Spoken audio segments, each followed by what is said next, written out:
Bem-vindo ao Future Enterprise Show. Neste episódio temos como convidado Nuno Oliveira Santos, presidente do Conselho Diretivo da Agência para o Desenvolvimento e Coesão. Esta conversa será guiada por Fernando Bação, professor catedrático na Nova Information Management School da Universidade Nova de Lisboa, e Gabriel Coimbra, Group Vice President and Country Manager da IDC. O Future Enterprise Show é oferecido pela IDC Portugal e pela Nova IMS, em parceria com a Nexcellence. Bem-vindos a mais um episódio do Future Enterprise Show, uma iniciativa da IDC em parceria com a Nova IMS, com o apoio da Nexcellence, um programa que pretende discutir os principais temas relacionados com o futuro das organizações numa economia cada vez mais digital. E Future Enterprise, ou empresa do futuro, é o termo, é a visão, é a framework da IDC para aquilo que pretendemos que seja uma organização resiliente, ágil e capaz de inovar de forma contínua numa economia cada vez mais digital.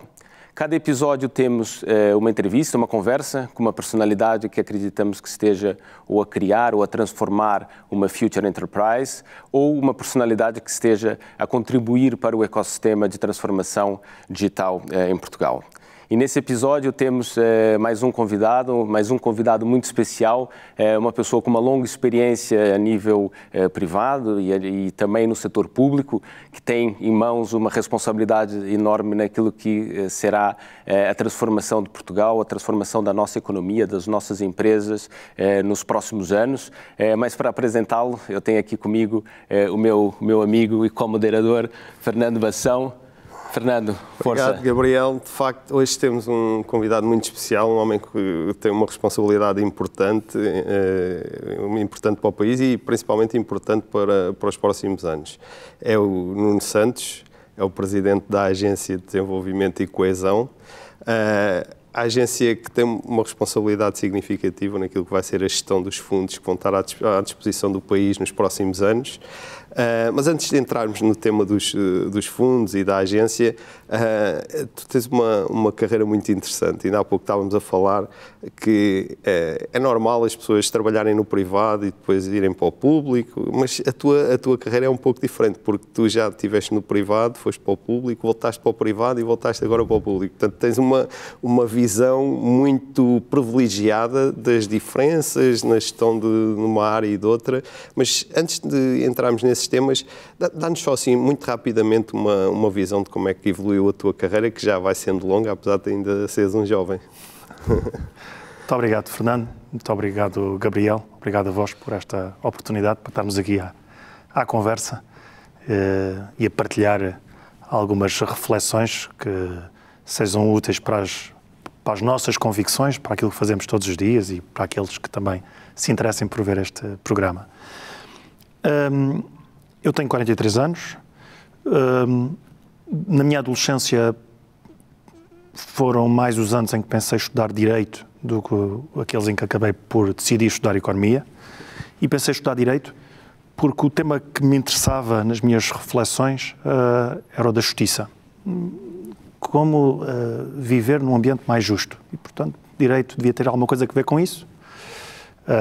E comecei a dizer que, se calhar, daria um bom magistrado. E tive a oportunidade de conversar com pessoas ainda em miúdo, que tinham carreiras nessas áreas e que me impressionavam muito. E sou uma pessoa que gosta muito, em geral, de aprender. E o Direito tem essa condição transversal. Normalmente são pessoas que leem. E isso dizia-me coisas. Depois tive um professor que me conhecia bem como ser humano e que me dizia: eu acho que não vai ser profissão para si, porque não é a americana, portanto está tudo muito pré-definido e se calhar não vai ser aquilo que você imagina. Portanto, pense. E eu dizia: mas eu tenho que dar um contributo para uma sociedade mais justa de alguma maneira. Então, o que é que eu devo estudar para me manter perto disso? E é aí que aparece a economia, ali no 9º ano, 10º ano, e por aí foi. Fiz o curso de Economia, sem saber muito bem o que era isso de ser economista, mas devia ser qualquer coisa que me habilitasse a fazer qualquer coisa que contribuísse para um mundo mais justo.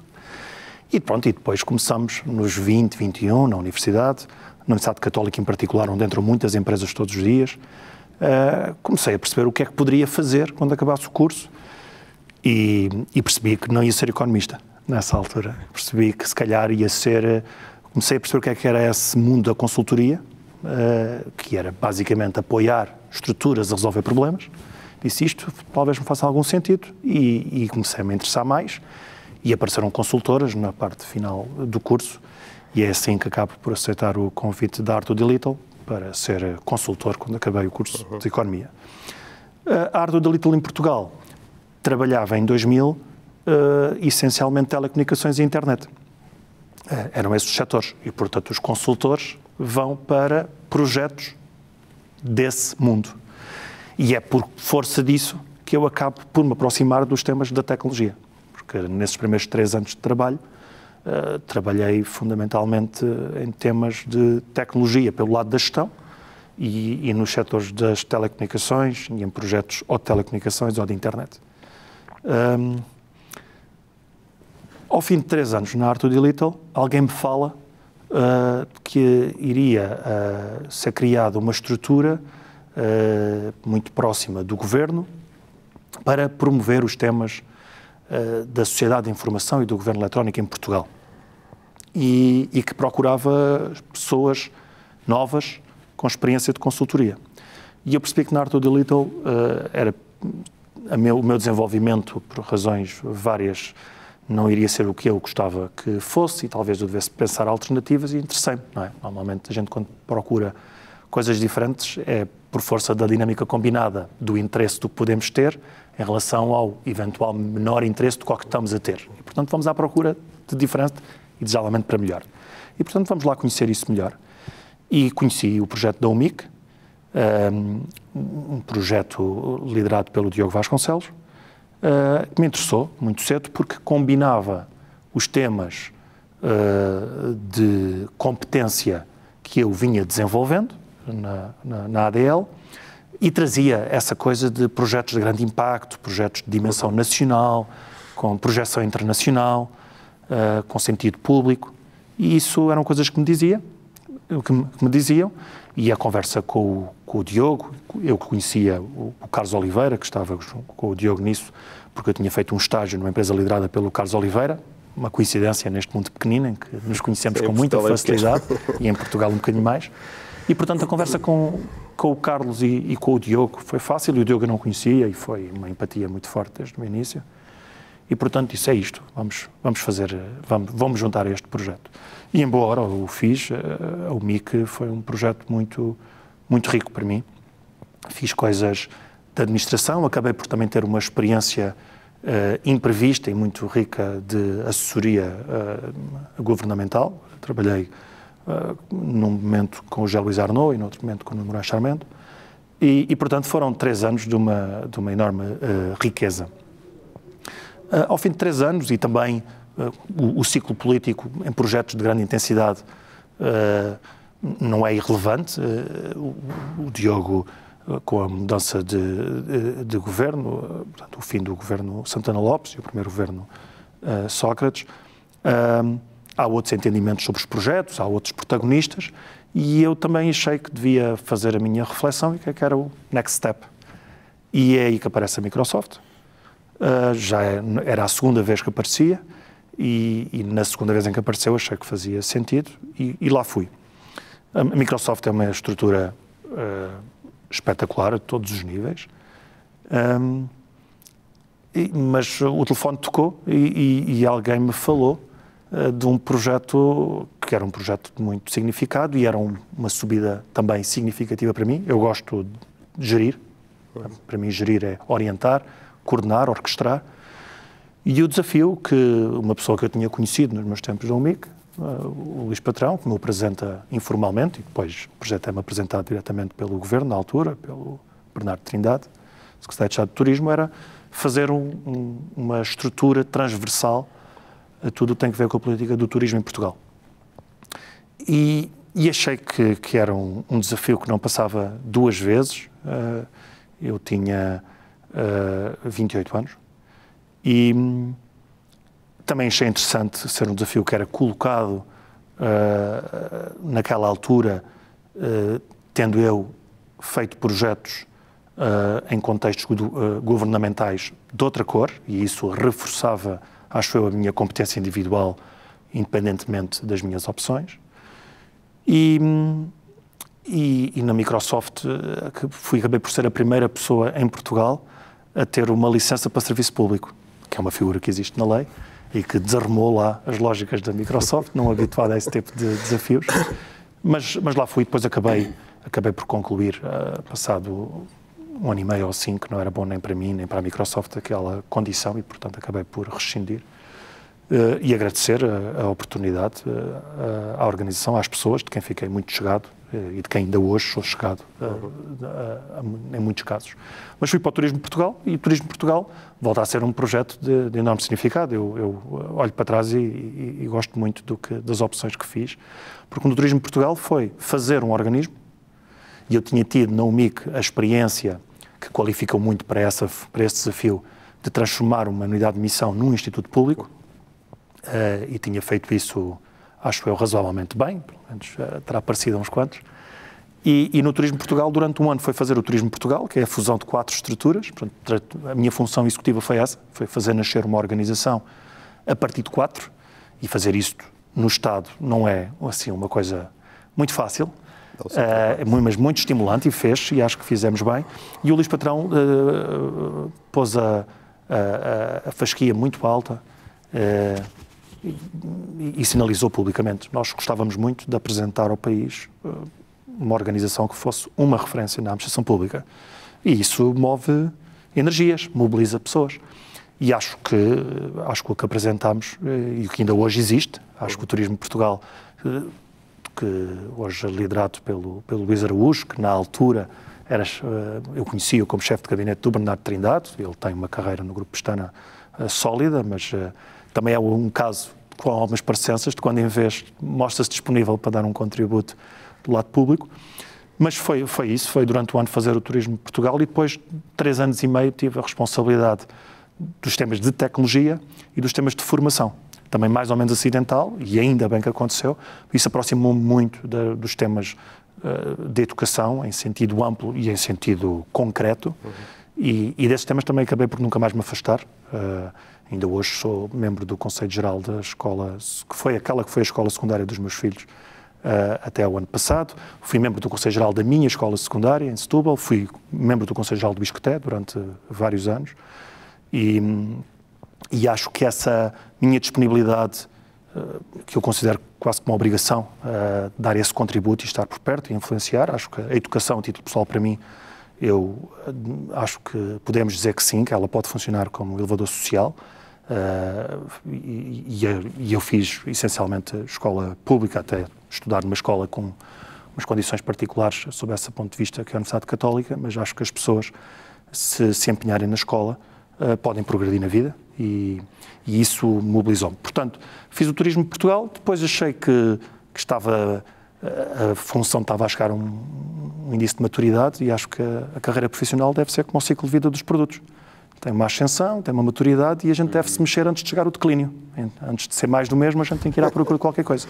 E conversei com o Luís, conversei com o Bernardo Trindade, e expliquei-lhes que em 2011 ia fazer outra coisa na vida, e isso, a conversa foi antes de uma mudança de mandato, porque achei que também era importante essa luz para todos, e eles compreenderam e disseram que queriam ter por perto enquanto eu quisesse estar, e compreendiam quando eu não quisesse estar.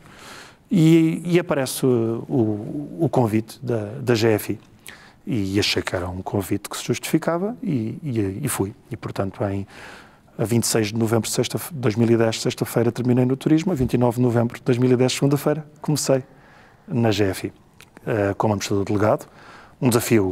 Outro desafio grande, debaixo de muita confiança do Presidente, que me convidou, que me contratou, o Vincent Rouex. Eu tinha 33 anos, e ele procurava alguém entre os 35 e os 45, com experiência de CEO, que viesse do setor. E nas primeiras entrevistas eu dizia: eu só tenho 33, nunca fui CEO e venho do Instituto Público, portanto não sei se qualifica bem. E isso também não dá para mudar, portanto é o que é. Mas enfim, lá gostou de outras coisas na conversa, e apesar dessas circunstâncias fez-me o convite, e foi uma enorme experiência que tive de pegar. Eu sucedi na GFI em Portugal ao fundador da empresa portuguesa que foi comprada pelo Grupo Internacional, portanto era também uma mudança de muita responsabilidade. Foi uma recruta paga, portanto, agradeço redobradamente, e foi aprender também num contexto muito particular, porque em 2011 temos o início do programa de assistência e com tudo o que isso implicou na economia, e dentro da GFI vivemos isso, vivemos claramente o primeiro tempo e também muitos ajustamentos internos para que a empresa funcionasse claramente como uma parte oleada de um grupo exposto a vários países, e era preciso fazer alguns ajustamentos a esse respeito. E assim que a economia, o mercado, a procura facilitou, melhorou, a empresa disparou, claramente, em Portugal e em geral, mas Portugal destacou-se muito. Acho que acabei por dar um contributo por essa via, desde logo, de confiança na economia portuguesa para um investidor internacional, e isso fez com que, também fez, não foi só, mas foi muito por aí, a compra da ROF, e que depois acabou a seguir também por acontecer a compra do Corte Inglês, e a GFI, que entretanto se apresenta ao mercado como uma nova marca, Inetum, é hoje uma das maiores empresas na área de sistemas de informação em Portugal, e eu sinto-me muito honrado por ter dado o meu contributo. Depois fiz, durante cerca de um ano, uma função internacional no grupo. Eu fui à procura de uma experiência internacional do grupo, e isso foi uma conversa durante algum tempo com o presidente. Apareceu a possibilidade de ser diretor de marketing do grupo, dos 26 países.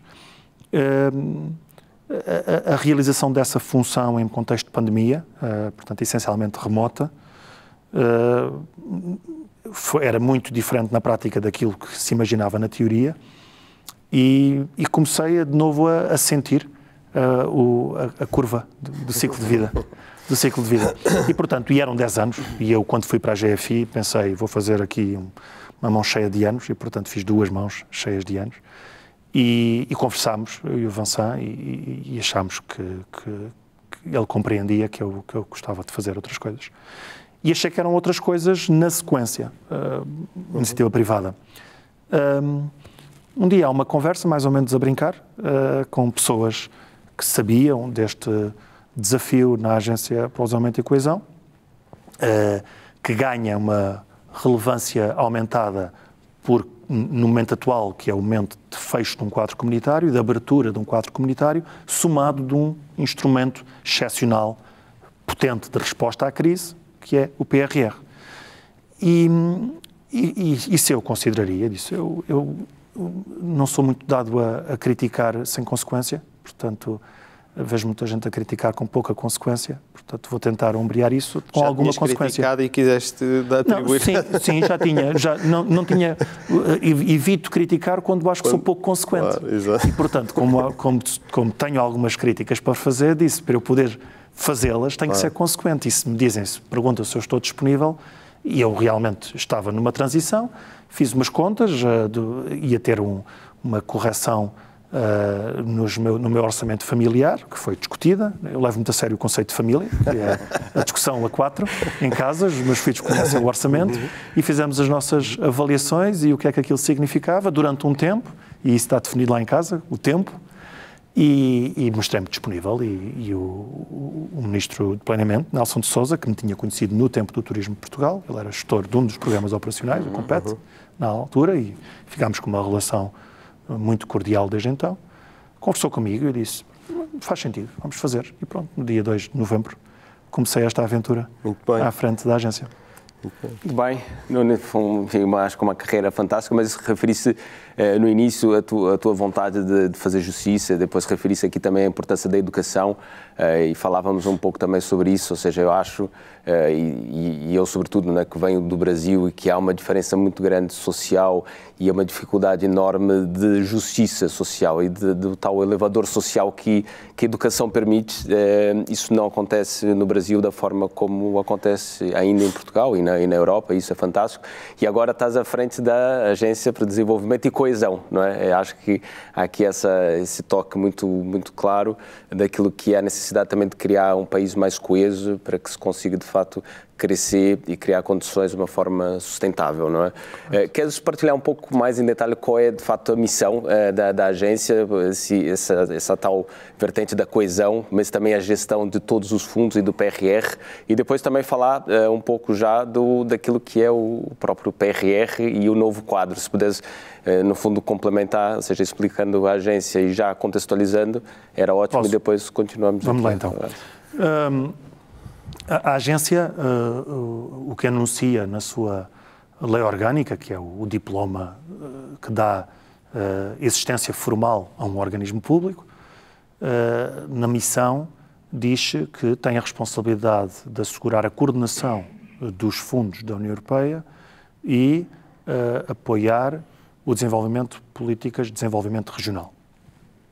Na prática, quando falamos de fundos, falamos de um edifício grande e complexo, porque falamos de fundos que precisam de um equilíbrio constante de responsabilidades entre as estruturas da União Europeia, e muito em particular a Comissão Europeia, e em alguns momentos, o Parlamento Europeu e o Conselho Europeu, e o Estado-membro, que neste caso o nosso país.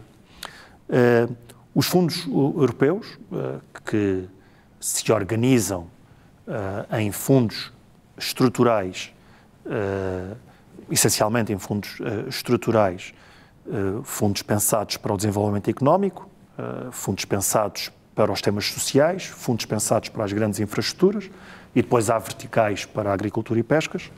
Esses fundos europeus são discutidos entre as estruturas europeias e cada um dos países, e depois existe o que se chama um acordo de parceria, que é o país, perante esses grandes envelopes, o que é que propõe fazer nos próximos anos, de determinada maneira, utilizando a parte a que tem direito, nas negociações europeias, de cada um desses envelopes.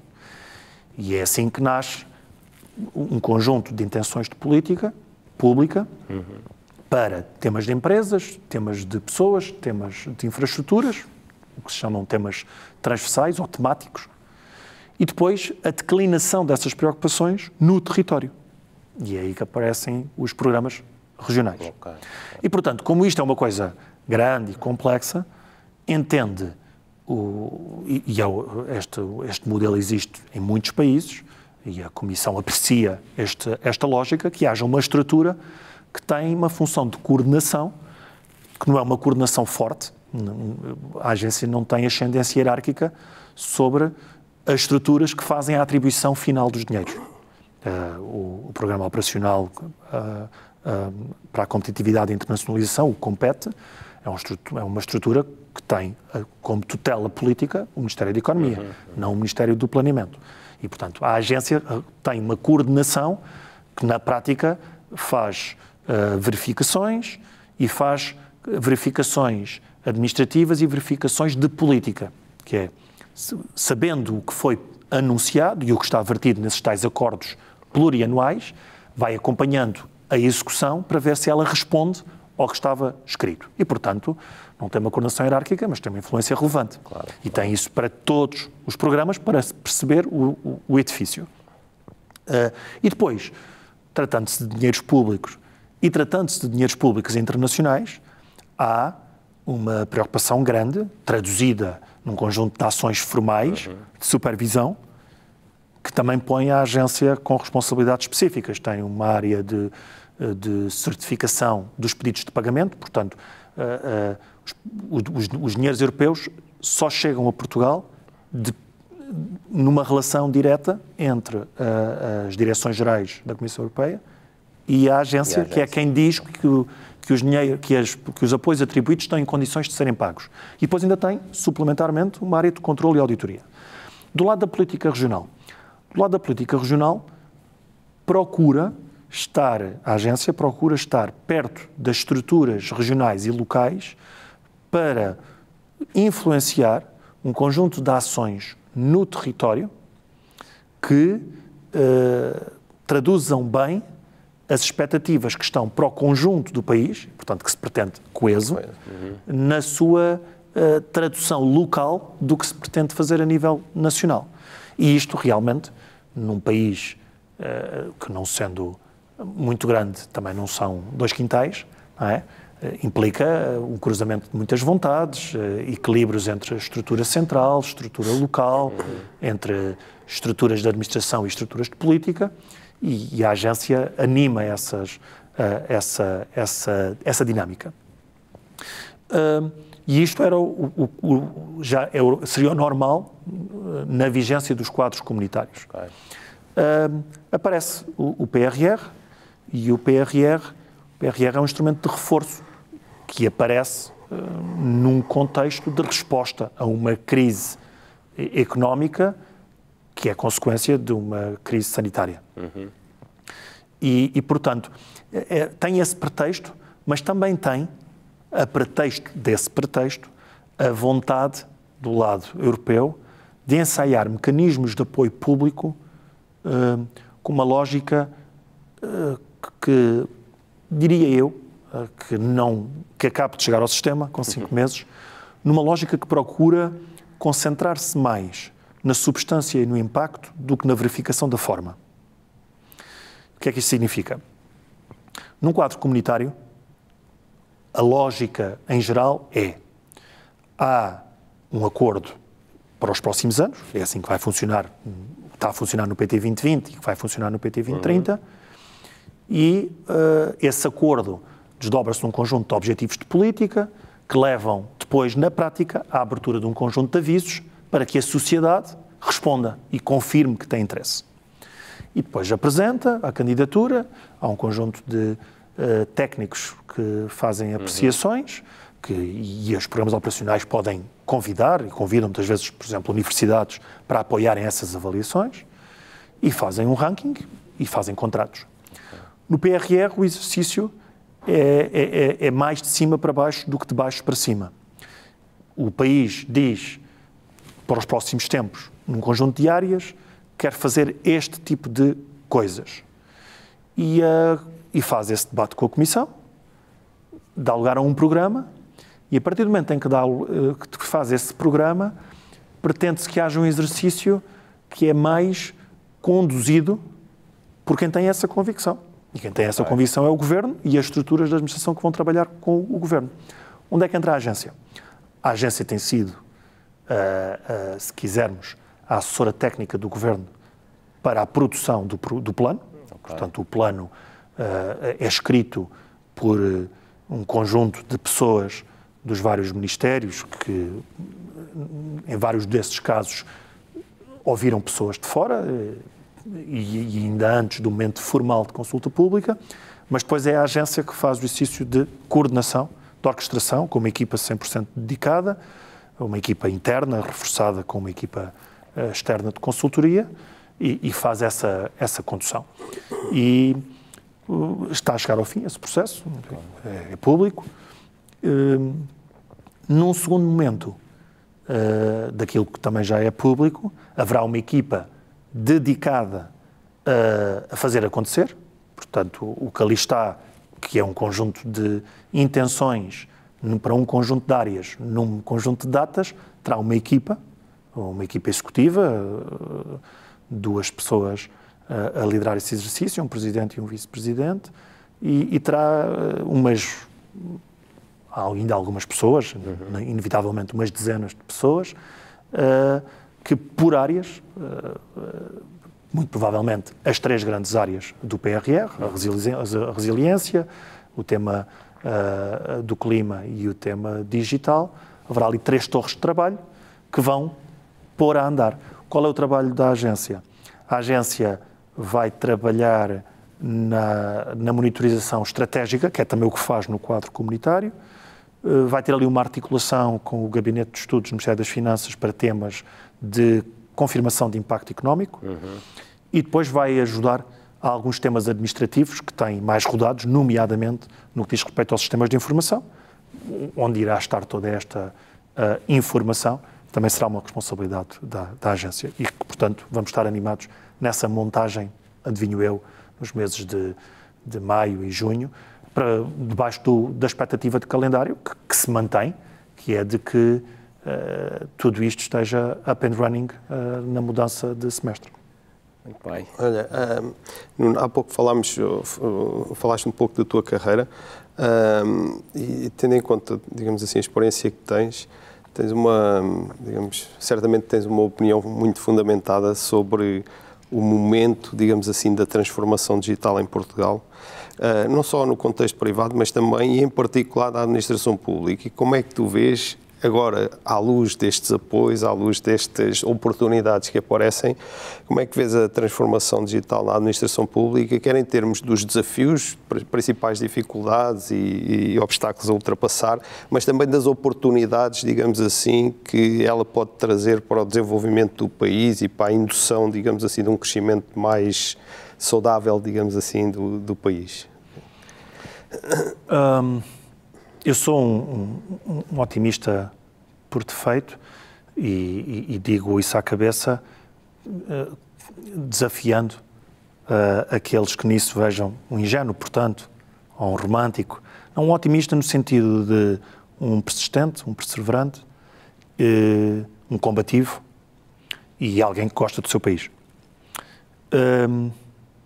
E, portanto, acho que o que aconteceu em Portugal nos últimos anos foi bom.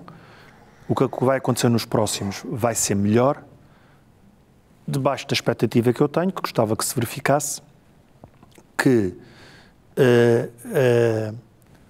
a circulação de pessoas vai aumentar a todos os níveis. Porque eu diria que nos próximos anos, acho que para subir o nível, a velocidade da transformação, esse é o elemento que tem que ser significativamente diferente do que foi no passado. A transformação, e olhando aqui para um triângulo, eu gosto do tripé, eu sou daqueles que acredita que a gestão é sempre gestão por projetos e, portanto, para mim um projeto é a combinação de um objetivo com um conjunto de meios para um conjunto de dados prazos. E tenho esse triângulo até na minha sala de trabalho. O triângulo da transformação é o triângulo que equilibra pessoas, processos e tecnologias. Fazer bem transformação tem que orquestrar, tem que acompanhar esse tripé que, por defeito, nunca está afinado. E isso é o desafio do gestor, é aceitar, como na Fórmula 1, que a máquina nunca está 100%. Nunca está. E pode estar de uma maneira para a corrida A e tem que se ajustar para a corrida B. Não é? E, portanto, a transformação em Portugal, a transformação digital precisa de atenção a esse tripé. Pessoas, processos e tecnologias. O país parte atrasado nas qualificações em sentido geral, porque no século mais importante dos primeiros 20, que foi o último, até ao próximo, que vai ser mais importante do que o anterior, mas o século XX, no benefício das revoluções que teve, não é? Acaba por ser mais significativo do que muitos séculos anteriores somados. E em Portugal não tivemos sorte, porque quem nos governou numa parte significativa desse tempo não deu às qualificações grande importância. Mesmo para dizer nenhuma importância. E voltamos ao tema do Gabriel sobre a ascensão social. Portanto, ir à escola era uma coisa que o Dr. Salazar pensava de uma forma muito diferente daquela que se pensava noutros países que já podiam ser inspiração para Portugal nessa altura. Alguém me dizia, no início do século XX, nos países do norte da Europa, a esmagadora maioria da população já sabia ler e escrever. No início do século XX, que foi ontem, a esmagadora maioria da população portuguesa não sabia ler nem escrever. Nós temos uma política de universidades em Portugal que se possa chamar política de universidades, de rede, dos anos 60. Foi esta manhã. Não é? E, portanto, isso demora tempo a corrigir. Portanto, e acho que isso também ajuda a explicar esta sensação que em muitos momentos temos de vários países dentro do país. Não é? Para se corrigir isso, é preciso tempo e é preciso a convicção de que tem que se corrigir. E eu acho que nos últimos anos temos hesitado a esse respeito. Há anos em que se dá mais atenção ao eixo pessoas do que noutros. Tem que se fazer investimentos em tecnologias, tem que se fazer investimentos em processos, mas se as tecnologias e os processos sem as pessoas dá uma coisa muito diferente de um triângulo. E na administração pública, eu diria que isso foi talvez ainda mais grave, na minha opinião. Acho que se fizéssemos uma análise retrospectiva, eu acho que se gastou mais do que o que devia em tecnologias e em processos e muito menos do que o que devia em pessoas. E o que é gastar em pessoas? É aceitar, é investimentos nas que estão e é aceitar que na administração pública, como em qualquer organização, viva, é preciso circulação. É preciso que saiam pessoas, é preciso que entrem pessoas. Faz parte de qualquer organização. E esse é um tema que eu acho que não está bem compreendido quando discutimos a administração pública. Esta coisa de que é preciso entrar e sair. Há uma cristalização que não... Sim, o conceito do contrato efetivo não pode implicar por defeito que não há condições para mudar pessoas. E fazer essa conversa sem qualquer sentido maligno. Certo. Que é o que parece, não é? Porque a palavra fazer sair pessoas, a palavra despedir, não é uma palavra boa, a gente compreende, não é? Em si mesma. Mas temos que ser capazes de desacralizar essa condição a favor de um bem maior. Porque quando a gente discute as organizações, hoje em dia, espera-se de organizações públicas o que se espera em geral de organizações privadas. Então temos que perceber se as condições são equivalentes. Claro. E acho que concordamos todos que não são. E não é apenas nisso, é em várias outras coisas. Mas para te dizer, Fernando, que a transformação digital na administração pública, que era onde estava a pergunta, com uma resposta muito longa, para ela, agora nesta nova vaga, andar mais depressa, o tema de pessoas tem que estar muito na frente. Deixa-me só acrescentar, desculpa lá, Gabriel, só para acrescentar aqui um dado que me parece interessante para ter a tua visão sobre isto. E tu também tens visão sobre isso, certo? Mas tem que ver com a questão do trabalho remoto e da forma como toda esta situação da pandemia veio colocar este tema no centro da agenda e transformar muito a visão que as organizações têm desta questão. E a minha pergunta é, até que ponto é que o trabalho remoto é uma enorme ameaça, por exemplo, para o esforço de transformação digital que o país em geral e a administração pública em particular vai ter que fazer? E eu estou-me aqui a referir aos melhores recursos, por exemplo, que trabalham em Portugal, poderem-se provavelmente facilmente começar a trabalhar para empresas estrangeiras e continuar a viver cá, mas não terem disponibilidade para, digamos, contribuir para os projetos nacionais. E, por outro lado, a grande oportunidade, que é uma coisa que eu penso diz muito respeito, tem que ver com a coesão, ou seja, a possibilidade de ter um desenvolvimento mais harmonioso do país, que é uma coisa que tem sido um pouco, digamos, um santo grau do país desde há muitos anos, em que o litoral se tem desenvolvido de forma muito rápida e o interior tem tido tendência a ser um espaço menos povoado e menos desenvolvido. Como é que vês esta questão do trabalho remoto? Por um lado, como esta ameaça, que eu acho que vai ser uma ameaça importante e difícil para as empresas e para a administração, e por outro lado, como uma oportunidade para, digamos, ter um desenvolvimento mais harmonioso em termos territoriais. Agora, Nuno, acrescento também aqui a pergunta do Fernando, e há pouco referi-se, não é? Fiz essa analogia com a Fórmula 1, não é? E no fundo a administração pública também, enfim, também está a concorrer na Fórmula 1 como as empresas privadas e referi-se, que achei muito interessante aquilo que acontece no setor privado, que é uma rotação normal, não é? As grandes empresas mundiais têm essa política e essa tradição de fazer de facto rodar, e isso não acontece na administração pública, e há aqui um desafio adicional que é a própria administração pública também conseguir, se calhar, recrutar profissionais de uma forma remota, que estejam em Portugal, ou que se calhar até estejam fora de Portugal ou não. Só para aqui colocar mais uma nota aqui. Então, na prática, o que dizes já reforça o ponto inicial do Fernando, do lado da ameaça, não é? Que é como enfrentar a concorrência pelo trabalho. Eu vejo nisso uma magnífica oportunidade para os trabalhadores. Sim, sim. Sem dúvida. Portanto, eu recordo-me muito bem das 2 ou 3 aulas, marcaram-me muito as 2 ou 3 aulas de Introdução à Economia 1 com o professor César das Neves sobre o mercado de trabalho. desde logo, o livro dele, Introdução à Economia, cada capítulo começava com uma citação. E o do mercado de trabalho começa com o Oliver Twist, o Mark Twain, que diz: trabalho que é feito com prazer não é trabalho. Não é? E, portanto, a questão do trabalho, que tem um sentido, tem um risco, algum sentido pejorativo, para ser logo desmontado. E depois, do ponto de vista económico, as pessoas vendem trabalho, as empresas compram trabalho. As pessoas vendem horas de trabalho e as empresas compram. Se há mais gente do lado da procura de trabalho, isso é bom para o preço do lado da oferta. Os trabalhadores vão ganhar mais. Mas há um desafio para a administração pública. Pois há, mas a administração pública tem que se ajustar. Pois. É tão simples quanto isso. E, portanto, é tal como tu já tiveste em muitas conversas e estás, se calhar, todas as semanas em algumas conversas em que ouves a mesma conversa feita do lado dos privados. Aqui Del Rey, que agora vamos disputar com as empresas internacionais, com os centros de serviços partilhados, como eles, no mercado de destino, têm honorários mais altos, vão pagar melhor aqui e vai ser um problema. Vai ser um problema para quem? Para os empresários. Para os trabalhadores não. Sim. E eu diria que isso é bom. Sim, claramente. E, portanto, é bom.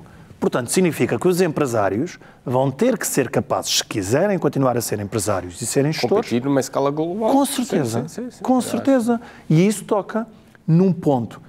Se vocês me perguntarem, não perguntaram, mas faz conta que perguntaram, qual é o primeiro problema atual do país, é o da demografia.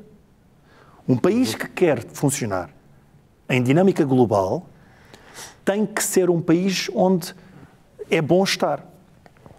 E é bom estar em Portugal, mas eu acho que ainda não se deu a atenção que se devia dar ao conjunto de elementos que se têm que combinar para mais pessoas quererem estar em Portugal. Muito mais, não é? Portugal, os portugueses não estão, parece que nos últimos anos, muito disponíveis para terem famílias maiores e, portanto, é preciso perceber porquê, não é? Se calhar temos que olhar para os incentivos que existem à natalidade em França, que são muitíssimo maiores do que aqueles que nós temos em Portugal, e refletir sobre isso. Mas também temos que olhar para a inevitável Estónia, na forma como ela convida pessoas a virem trabalhar e que condições dá, que não apenas as fiscais, que é o que nos últimos tempos temos aqui visto discutir em Portugal, e eu declaro-me, no mínimo, cético e algo incomodado, porque eu fiquei em Portugal e pago muitos impostos, e depois de vez em quando dizemos a uns: olha, vocês estão lá fora e venham, que aqui paga-se muito menos. Pronto, paga-se muito menos porque houve uns que cá estão e que têm cá estado a pagar muito. Não é? Claro. Portanto, merece reflexão o tema da demografia, para estar cá. E a partir daí, se é bom estar cá, o tema da economia global, se é bom para os trabalhadores, os empresários têm que encontrar a forma de que também fique bom para eles. Claro. E não esse exercício dicotómico a dizer: as empresas internacionais estão a tirar os quadros. Mas isso não é um princípio de economia aberta. Não é? Não podemos querer ficar só com a parte boa da economia aberta. Isso para dizer que a ameaça enfrenta-se. Porque a oportunidade, para não me esquecer da parte da oportunidade do trabalho remoto, é exatamente como tu dizes. É espetacular e nós estamos a ver isso já ali na lupa micro da agência onde agora trabalho. Há pessoas que trabalham, que vivem na Grande Lisboa. E há pessoas que tinham família fora da Grande Lisboa e viviam em Lisboa e visitavam muitas vezes a família fora da Grande Lisboa. Por força do contexto da pandemia e a verificação de condições mínimas para poderem continuar a trabalhar, passaram a viver fora da Grande Lisboa. Impactos na produtividade na agência, ultra positivos. Não é neutros, é ultra positivos. A diminuição dos custos do transporte, da motivação, do cansaço. Eu falava hoje de manhã aqui com o Gabriel sobre o que é viver em grandes cidades ou viver de outra maneira, não é? E, portanto, os impactos são positivos. Nós estamos, na agência, integrados num processo de recrutamento centralizado, que é público, umas centenas, acho que mesmo mais de 1 milhar de pessoas que irão reforçar os quadros técnicos do Estado. No caso concreto da agência, serão 20 e poucas pessoas. O processo está cheio de regras rígidas que eu acho que não ajudam à qualidade do exercício. E a gente, percebendo as regras e dizer assim, o que é que se pode fazer dadas estas regras? Bom, a gente pode promover a agência. E então fizemos um webinar aberto, a dizer, venham conhecer a agência. todos os que já estão pré-qualificados para responder ao recrutamento e os que ainda não estão. E vieram pessoas de vários sítios do país. Apesar do que se diz, é trabalhar numa agência que está em Lisboa. E a pergunta inevitavelmente apareceu. Dados o modelo atual de teletrabalho, recordo-me num caso concreto, uma pessoa de Viana do Castelo, que diz, eu acho que tenho todas as qualificações e acho que estou especialmente motivado para servir esse projeto, porque o projeto da agência tem esse encanto, não é? De coordenação de fundos, impacto nacional, coesão territorial, e isso mexe com muitas pessoas, positivamente, muito para lá de pagar o que paga. Pagar o que paga. E depois dizem, estou em Viana do Castelo e vou trabalhar em Viana do Castelo. É possível isso? Claro, já há pessoas a fazer isso. E depois faz a pergunta, então e quando tiver que ir a Lisboa, o custo da deslocação? E eu dei uma resposta de quem acaba de chegar. O custo da deslocação há de ser da agência, porque ela beneficia muito de alguém que trabalha a partir de Viana do Castelo e que de vez em quando vem a Lisboa. Fui advertido dentro de casa que é preciso fazer lá umas mudanças formais para isso acontecer. Porquê? Porque o contrato de trabalho é com uma instituição que está sediada em Lisboa. E o Nuno, que é gestor daquela organização, diz assim, então tem que se arranjar a maneira disto ter 18 sedes. Pois. Não, ótimo. Sim, mas para ti já é um dado adquirido que, mesmo depois de ultrapassarmos este tema da pandemia, as coisas vão continuar com o ênfase no teletrabalho, no trabalho de foto.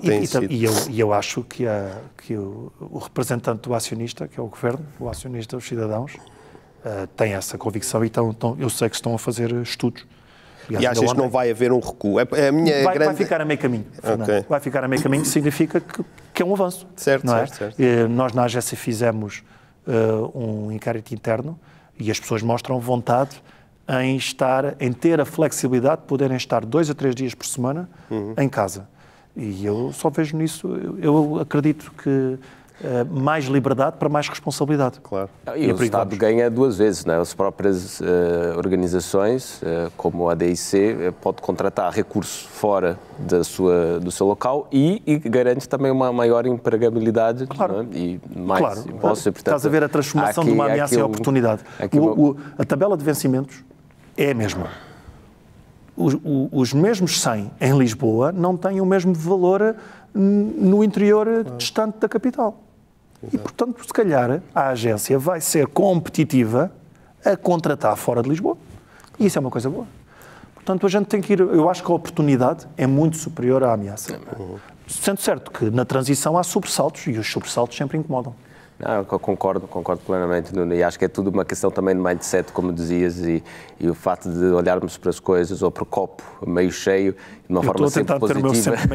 Já está quase cheio. É de facto uma questão de mindset e vermos, no fundo, aquilo que são os desafios como uma oportunidade. Eu acho que há várias oportunidades nesse processo que vai ser os próximos anos de aceleração para a tal transformação climática, transformação digital, ou a transição digital, e também garantir a resiliência da nossa economia. Estava agora aqui a ver o tempo, estamos aqui quase a terminar, mas temos aqui duas questões que não poderíamos deixar de fazer.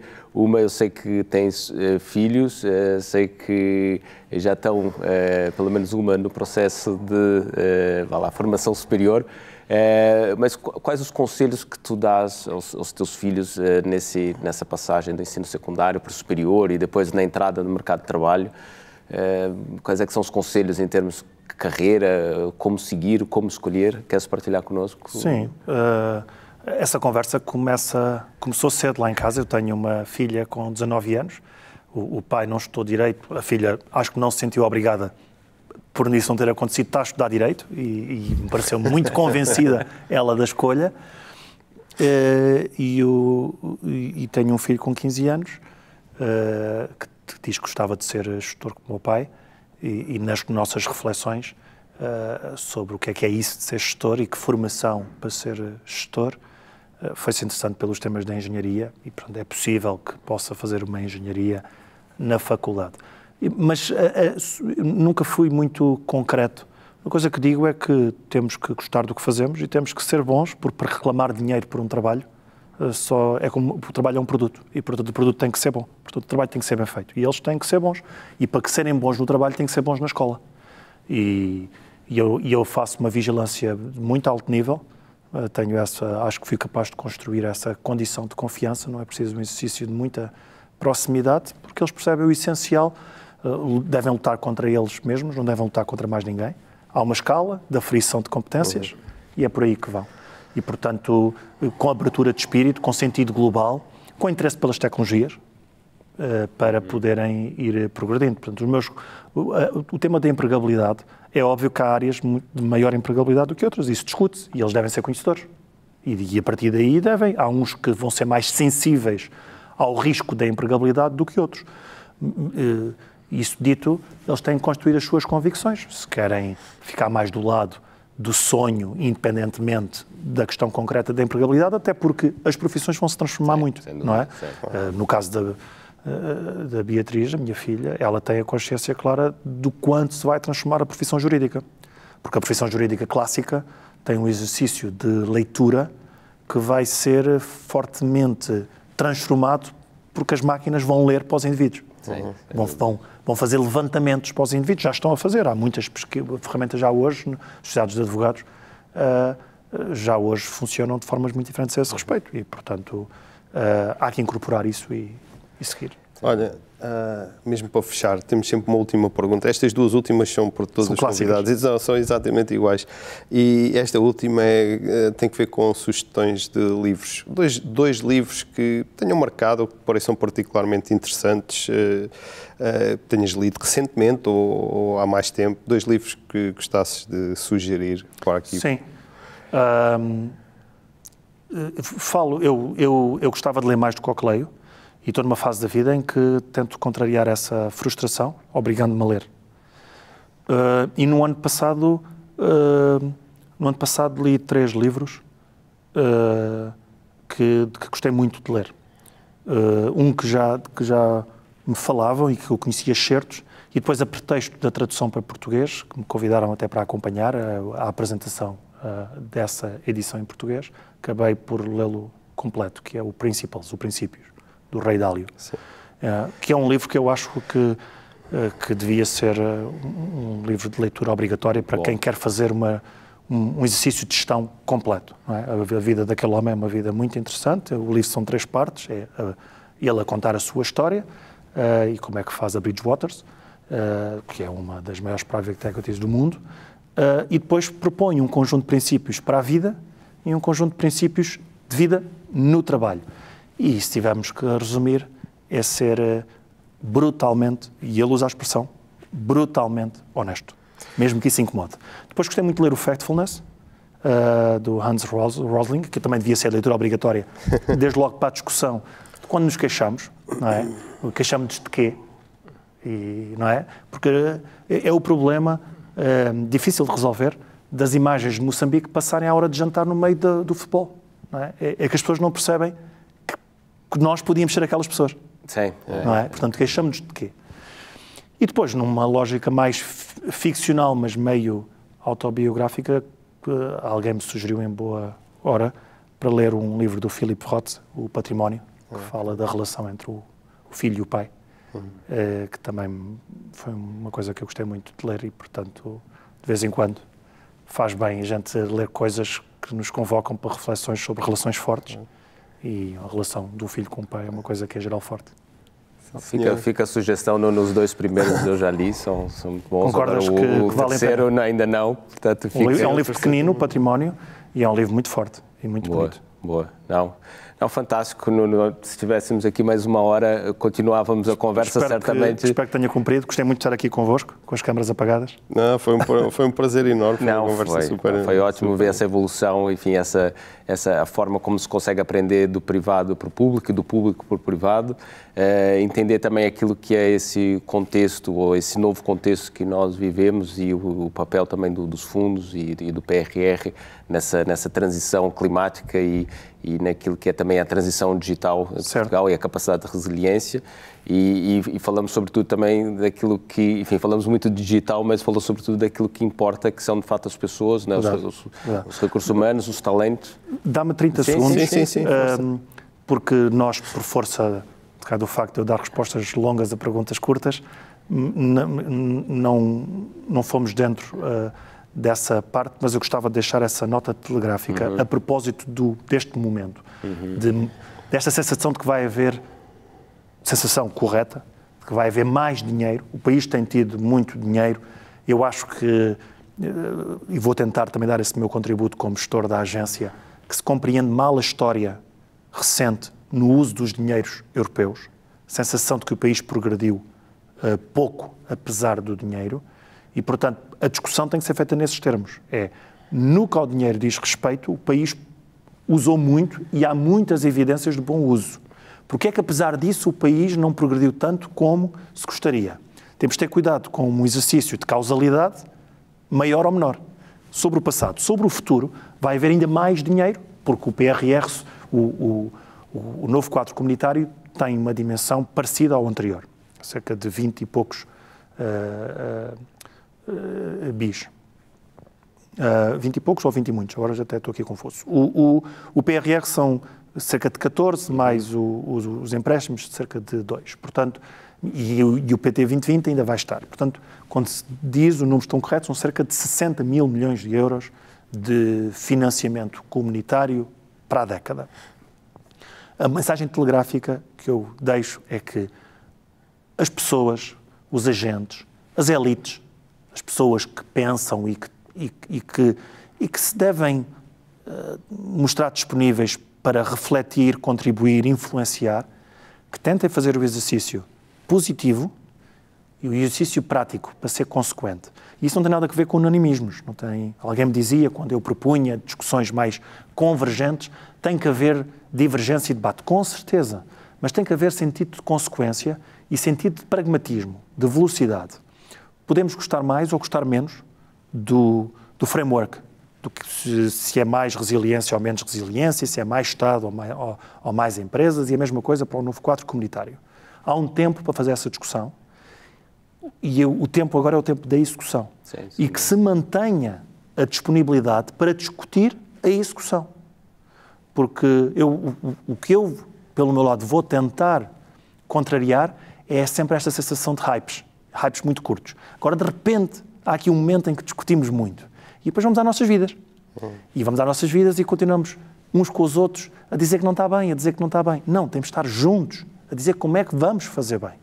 Porque, se não for assim, acho que progredimos pouco como grupo nessa prática. E deixava esse apelo a que continuemos, e já falei com o Gabriel noutras ocasiões sobre isso, e sei que ele tem vontade também pelo lado da IDC, a nova IMS, que esteve com outras escolas há pouco tempo numa conversa muito interessante com a agência. Eu mobilizei cerca de 20 escolas superiores para lhes dizer, vocês têm que estar por perto. Vamos encontrar uma forma. E já deixámos a conversa em recorrência. Todos os 6 meses, estas 20 escolas vão falar com a agência e a nova IMS está lá. Para continuarmos. E nós agora, quando acabarmos a gravação, vamos também já marcar uma próxima entrevista para voltarmos a falar sobre como é que tem estado a desenvolver-se esta execução deste grande projeto, deste grande desígnio que vai começar. Sim, daqui a um ano, certamente, mas Nuno, muito obrigado. E fica aqui essa nota, estão todos convocados, porque de facto preciso fazer muito. Já de facto muitos fundos, há muitos milhões, como referiste, mas é preciso fazer e aplicar da melhor forma possível. Portanto, cabe a nós, a todos, fazermos. Portanto, Nuno, muito obrigado. Obrigado, eu. E terminamos assim mais um episódio do Future Enterprise Show, uma iniciativa da IDC, em parceria com a nova IMS, com o apoio da Nexcellence. Muito obrigado e até breve.